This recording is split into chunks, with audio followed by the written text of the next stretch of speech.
Hello, my friends. Namaste. I'm Jill Loftis of Nuit Astrology. Today, I'd like to talk to you about protection techniques.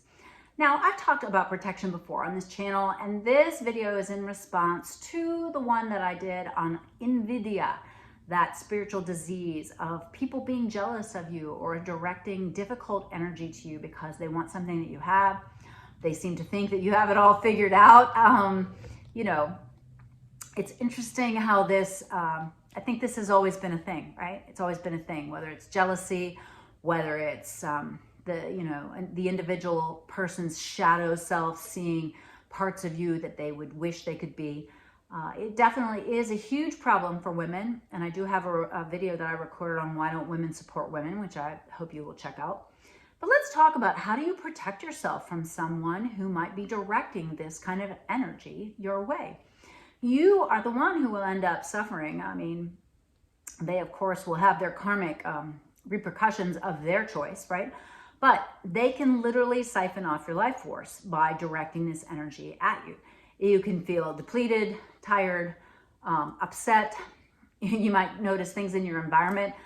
Plants are always a great thing that kind of monitor your environment. If you continually have plants that die no matter what's happening, you're clearly experiencing some negative energy in your space, and it could be from Invidia.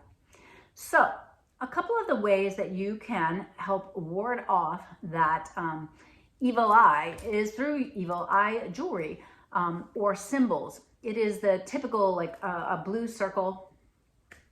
I'll insert a picture here of what it looks like. I didn't bring one with me, but you can wear this as a piece of jewelry.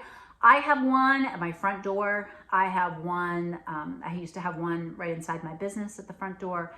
It's pretty easy to find. They're very popular and used throughout many different cultures. I've found them in South America, in Europe, in Africa. It's a very dominant symbol that helps to repel that negative energy, right?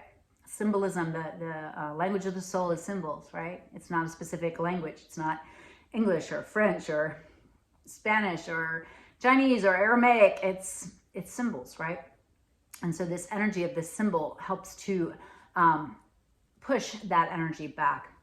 Another excellent protector is salt. And I would use sea salt or even just kosher salt. Salt around the perimeter of your property, salt under the doormat as you walk into your home. Particularly if you are dealing with, even in an office environment, you could sprinkle salt across the threshold of your office or the perimeter of your office. It'll get vacuumed up, right? But even then, the salt will absorb any negative energy. I have a really interesting story once when I had a client / friend who was having all this problem with a neighbor, and she created a barrier of salt. And she made it in an angle. So it went like this into a point. It was pointing towards the neighbor's pool, inflatable pool, which eventually split because the energy hit that salt, right? And went back and right where that point was. And interestingly enough, all that water came through, right? Water, emotions, all that emotion came through and kind of changed the power dynamic, right? Interesting story. But consider using salt in your environment, either to absorb the negative energy or to create a barrier between you and whatever energy might be being directed at you. Jewelry. I have this ankh. It's down here covering my heart center. This helps protect my heart. You can also protect the throat wherever you feel the most vulnerable. Remember that your heart chakra is going to be where the Taurus and Libra part of your chart is, if you're interested in the astrology. And your throat chakra is going to be where the Virgo and Gemini area of your chart is. And so covering those areas can help you feel a little bit more protected from someone else's energy.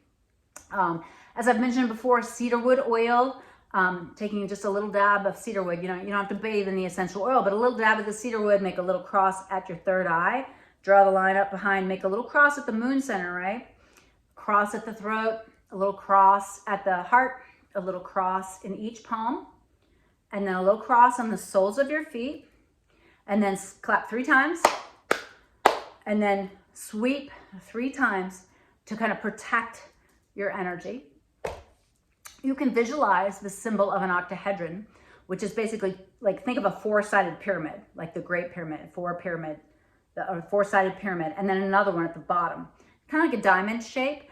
Putting that octahedron around you that can be very protective, and you would need to renew that every day. I do it every day around me and the people I love and my home. Like I put one around the home, one around the land, one around the whole mountain I live on, okay? And I used to put it around my business as well. So that is another protection. And then finally, silk. Silk is an excellent protector against outcoming energies. So whether it's a silk scarf, a silk camisole, a silk shawl that you can wrap around yourself, that can also be useful. If you feel that energy has already entered your space and you need to let it go, you can take your left hand, sweep it in a counterclockwise direction. I release from this space any and all negative energies and entities. And then on the right hand, I bring in light and love, blessing, abundance. And I always bring in my lineage, the Holy Kriya lineage, right? Or you can bring in Jesus or Muhammad or whoever your special blessing energy, your the way you visualize the divine cosmos. You can bring that energy in. So remember, I release, relinquish, cast out, right? Any negative energies, entities, negativity, sadness, jealousy, I bring in, right? And what you bring in. And just go around the house. You, of course, can use sacred smoke, incense, sage. Sage is one of the few plants that's intelligent enough. Not that all the plants aren't intelligent enough, but sage is not manipulated much. You know, incense, remember, is ground up and there's lots of additives and things like that. It can still be used to cleanse spaces. But but sage is one of the few plants that if you light the sage, it will know when to go out. It will not go out until it's eliminated some of the negative energy. And so it's interesting, if you light it and it instantly goes out, I don't think you have too much to worry about. But if you light it and it keeps burning, burning, burning, you know that maybe you have a situation on your hands and you need to take care of it a little bit more, be a little bit more proactive about your protection techniques. Remember that your angels, your guides, those of you that are surrounding you always to protect you, they really can't interfere with your life unless you ask them. So pray for help, pray for protection, pray for this person, right? Because if you send more negative energy back towards them, that just creates a bond between the two of you, right? Bonds can be, positive or negative. They can be, it's a law of resonance, right? So you're trying to get your vibration higher, and so that you're not resonant with this person who is jealous of you. And if you're able to do these techniques, raise your vibration, protect yourself, typically they will fall away, okay? So you may also wish to cut a cord with someone that you know has this energy being sent towards you.